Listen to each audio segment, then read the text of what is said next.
Ketemu lagi dengan channel saya, John Kristanto. Saya dari Politeknik Pembangunan Pertanian Yogyakarta Magelang, jurusan Peternakan. Saya saat ini di semester 7B. Nah, kali ini kita akan mereview atau melihat bagaimana pertumbuhan daripada hijauan pakan ternak yang telah kita tanam beberapa pekan lalu. Nah, dalam pemeliharaannya sendiri, tentu setiap harinya kita selalu menyiram. Kalau memang pada saat itu intensitas hujannya kurang atau volume airnya kurang, jadi kita harus menyiramnya setiap hari. Namun rutinnya pada saat itu kita hanya lakukan dalam kurun waktu 1 bulan. Kemudian ada penyiangan atau pembersihan lahan daripada rumah. Kemudian tahapan-tahapan daripada pemeliharaan hijauan pakan ternak tersebut. Nah, pada saat itu kita menanam hijauan pakan ternak, khususnya rumput odot.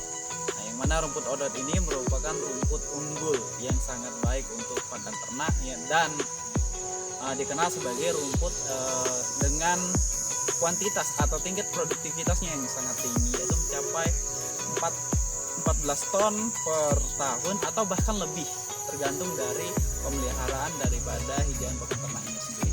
Nah, bagaimana pertumbuhannya, kemudian bisa kita lihat bahwa satu rumpun itu bisa menghasilkan 3, satu batang itu bisa menghasilkan 3. Bahkan jika seandainya kita menanam 3, berarti dalam satu rumpun sudah mencapai 9 atau bahkan lebih. Bagaimana kondisi atau keadaan daripada hijauan pakan ternak ini bisa kita lihat pada saat ini. Nah, ini sudah lama kita tidak melakukan penyiangan atau pembersihan, sehingga gulmanya sudah banyak kembali karena memang lahan ini subur, karena kita menggunakan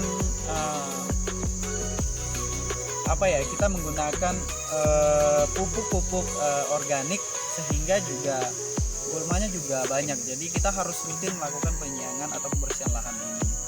Nah, inilah keadaan daripada hijauan pakan ternak yang sudah kita tanam.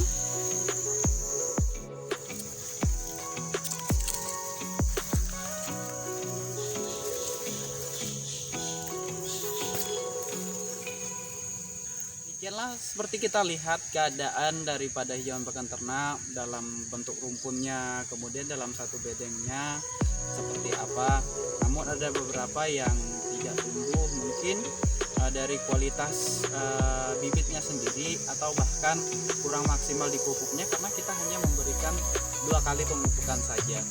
Nah, untuk penggunanya sendiri pada usia inilah sudah bisa dipanen daripada hijauan ini sebagai pakan ternak yang dapat kita panen pada pemberian pada ternak. Juga kita harus perhatikan bagaimana waktu kita ngarit atau memanen daripada hijauan ini harus di atas jam 9 atau rata-rata jam 8 sampai jam 9, karena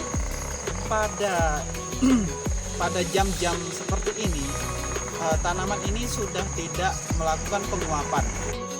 Penguapan ini seperti kita ketahui bahwa dari makhluk hidup atau bahkan pada tumbuhan ini secara khususnya, pada saat pagi hari, malam atau menjelang pagi, tumbuhan mengalami penguapan yang mengeluarkan karbon dioksida. Nah, karbon dioksida ini tentu dapat membahayakan kesehatan ternak, bisa menyebabkan kembung atau bloat yang tentu sangat berdampak tidak baik kepada ternak. Karena pada saat penguapan ini atau dikenal dengan embun, penguapan embun ini pertama dari gasnya sendiri mengandung karbon dioksida. Yang kedua, pada saat pagi hari itu telur cacingnya masih menempel pada bagian daun atau bagian batang tumbuhan ini atau hijauan pakan ternak ini, bagian bawah ini terdapat telur cacing yang belum jatuh atau masih menempel pada tumbuhan ini, sehingga bisa kelak dikonsumsi oleh ternak, akan masuk ke dalam pencernaan yang kemudian bisa menjadi cikal bakal cacing, sehingga ternak kita bisa mengalami cacingan. Nah, kemudian untuk pemberiannya sendiri untuk rumput ini sangat bagus dan bisa biasa digunakan 100% juga bisa. Pada umumnya itu peternak-peternak pada umumnya atau masyarakat biasa, mereka hanya memberikan 100% rumput odot ini jika mereka menggunakan rumput odot. Namun alangkah baiknya kita tambahkan pakan penguat seperti pakan pengasumber energi atau bahkan konsentrat sendiri sebagai pakan penguat. Dan demikianlah pembelajaran kita hari ini mengenai hijauan pakan ternak. Dari kita kemarin penanaman itu menyiapkan lahan, pembersihan lahan, pembuatan bedengan, pembajakan, penanaman dan pemeliharaan harian hingga pada saat ini sudah siap panen. Sekian dari saya, semoga semuanya itu bermanfaat buat kita semua atau buat Bapak Ibu Saudara selaku peternak atau bagi saya selaku pelajar untuk menambah ilmu dan wawasan kita. Dan saya ucapkan terima kasih dan sampai jumpa.